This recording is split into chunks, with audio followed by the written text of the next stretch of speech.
నమస్తే అండి, మీ పేరు? నమస్తే అండి, నేను నర్మదా. ఎక్కడండి మీది? పోరంకి అండి. ఏం చేస్తుంటారండి మీరు? నేను ప్రజెంట్ మన తెలుగుదేశం పార్టీలో యూనిట్ ఇన్ఛార్జ్గా పనిచేస్తున్నాను. మరి ముఖ్యంగా నారా లోకేష్ మీద పెద్ద ఎత్తున విమర్శలు చేస్తూ ఉన్నారు వైసీపీ నాయకులందరూ కూడా. విద్యాశాఖ మంత్రిగా డిఎస్సిలో జరిగిన అవకతవకలకు సంబంధించి ఖచ్చితంగా రాజీనామా చేయాలి నారా లోకేష్ అంటూ కూడా వైఎస్ఆర్సీపీ పార్టీ రేపటి నుంచి నిరసన వ్యక్తం చేస్తోంది రాష్ట్ర వ్యాప్తంగా. ఎంతవరకు సమర్థిస్తారు? నిజంగానే అవినీతి జరిగిందని మీరు భావిస్తున్నారు? వీళ్ళకి చెప్పడానికి ఎవరూ లేరు. చెప్పాలి అంటే కూడా వాళ్ళకి చెప్పి పక్కన కూర్చోబెట్టుకొని అయ్యా నువ్వు చేసేది తప్పు అని చెప్పడానికి లేక ఆయన మాట్లాడుతున్నాడు. ఒకటే చెప్పాలంటే వైఎస్ఆర్సీపీ వాళ్ళకి ఏ దోవ దొరకలే, అందుకని ఇటు విద్యాశాఖ మీద పడ్డారు. కనీసం దీంతో అన్నా మనం ముందుకెళ్తే లోకేష్ గారిని చేపిద్దామన్న ఉద్దేశంతో ముందుకు వచ్చారు. ఒకటండి, ఏ ప్రైవేట్ స్కూల్స్లో వెళ్ళినా వేల ఫీజులు పెట్టి చదివిస్తున్నారు కదా. ఇవాళ రోజున గవర్నమెంట్ స్కూల్లో చదివిన పిల్లలు ఒక పేపర్కి ఎక్కి మాకు ఇన్ని మార్కులు వచ్చినాయి అని ధీటుగా ప్రైవేట్ స్కూల్స్కి ధీటుగా చూపించినప్పుడు నీకు ఎక్కడ కనబడింది అవకతవకలు? నువ్వే పెద్ద అవకతవకవి, అది తోకలేని కోతివి అనకూడదు కానీ తోకలేని కోతివి. అలాంటి వాడివి నువ్వు మాట్లాడే హక్కు నీకు ఎక్కడుంది? అసలు నీకు అసలు 10th క్లాస్ మార్కుల విషయం తెలుసా? నీకు తెలియదు. పేపర్ లీక్ చేసుకొని పాస్ అవ్వాలని ట్రై చేసావు, అక్కడ పట్టుబడిపోయావు. అలాంటి మనిషివి లోకేష్ గారు ఇంత ఇది అభివృద్ధి చూపిస్తుంటే ప్రతి స్కూల్లో ఇవాళ భోజనం విషయంలోనే చాలా అవకతవకలు ఉన్నాయండి. గుడ్డు మీద నీ ఫోటో ఎందుకయ్యా? చిక్కీలు తినాలంటే పిల్లలకు పురుగులతో పెడతావా? ఇలాంటివన్నీ జరుగుతుంటే ఆయన స్వయంగా వెళ్ళి ప్రతి స్కూల్లో విజిట్ చేసి ఎమ్మెల్యేలతో సహా వాళ్ళకి దద్దాపుల్లో ఉన్న ప్రతి ఒక్కరిని కూడా సమన్వయం చేసుకొని వాళ్ళని చూపిస్తూ వాళ్ళు కూర్చొని పక్కన భోజనం చేస్తూ వాళ్ళకు సంస్కారం అంటూ నేర్పుతూ అవన్నీ చేసేటప్పుడు నీకు ఎక్కడ అవకతవకలు కనిపించాయి? నీకు దమ్ముంటే ప్రూవ్ చేయి. అంటే 10 నుంచి 15 లక్షల వరకు లోకేష్ డిఎస్సి పోస్టులు అమ్ముకున్నాడని చెప్పి కూడా పెద్ద ఎత్తున వాళ్ళు ఆరోపణలు చేస్తున్నారు. అవునా? నిజమా? కోర్టుకెళ్ళి మరి ఎందుకు చేస్తున్నావు ఇవన్నీ? ఎవరి కోసం చేస్తున్నావు? దేనికోసం చేస్తున్నావు? నీకు అసలు ఏమన్నా తెలుస్తుందా? నీకేం తెలియక ఇప్పుడు ఇవన్నీ మాట్లాడుతున్నావు. ఏదో ఒక రాయి వెయ్యాలి, కుడి కన్ను కాకపోతే ఎడం కన్ను, అది చెప్పాలని ట్రై చేస్తున్నావు. అంతకు మించి ఏం లేదు. నీ దగ్గర నిజంగా దమ్ముంటే ప్రూవ్ చేయి, కోర్టుకెళ్ళు.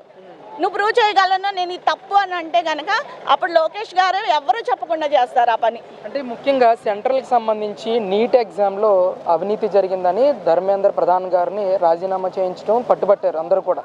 ఆయన రాజీనామా చేశారు. అదేవిధంగా ఇక్కడ ఏపీలో ఉన్న జెన్జీ కానీ కాక్రోచ్ జనతా పార్టీకి సంబంధించిన వాళ్ళు కానీ మేము కూడా కాక్రోచ్లమే, వాళ్ళందరికీ సపోర్ట్ చేస్తాము, వీళ్ళందరూ నారా లోకేష్ మీద వ్యతిరేకంతో ఉన్నారు, ఖచ్చితంగా రాజీనామా చేయించే వరకు మేము పట్టు వీడని విక్రమార్కుల్లా మేము ధర్నాలు చేస్తామని చెప్పేసి మాట్లాడుతూ ఉన్నారు. ఇప్పుడు ఆయన చేసిన తప్పును ఒప్పుకొని రాజీనామా చేశారండి. అలాంటిది ఇక్కడ లోకేష్ గారు ఏదో చేశారు, మేము వచ్చి ఇలా చేస్తున్నాం అనుకోవడం ఆయన అపోహ. దాన్ని ఏదో ప్రూవ్ చేద్దామని ట్రై చేశారు, కానీ అదేం జరగలేదు. యూత్ లోకేష్ లా ఉంది లోకేష్ గారి ప్రవర్తన, అది మాత్రం అర్థం చేసుకోవాలి. బ్లాక్ మార్క్ వేయాలనుకుంటే తిరిగి మనకే అంటుకుంటుంది అది. అంటే యూత్ అందరూ నమ్ముతారండి లోకేష్ నిజంగా ఇందులో అవినీతి చేశాడు అని? అంటే నమ్ముతారు? నమ్మే పరిస్థితుల్లో ఉన్నారు ఈరోజు జెన్జీ బ్యాచ్ కానీ యూత్ కానీ? లేదండి, ఎవరు నమ్మే పరిస్థితులు లేరు. యూత్ పర్టికులర్గా అయితే అసలు ఆయన మీద అపారమైన నమ్మకంతో ఉన్నారు, అందులో డౌటే లేదు. ఎలా అనిపిస్తుందండి? ఆయన 2 శాఖలను తీసుకుని ముందుకెళ్తా ఉన్నాడు, ఐటీ శాఖ ఒకటి, విద్యాశాఖ ఒకటి. ఈ 2 శాఖల్లోనూ కూడా ఎలాంటి పురోగతి సాధించాడు ఈ 2 సంవత్సరాల నుంచి అంటే ఏం చెప్తారండి?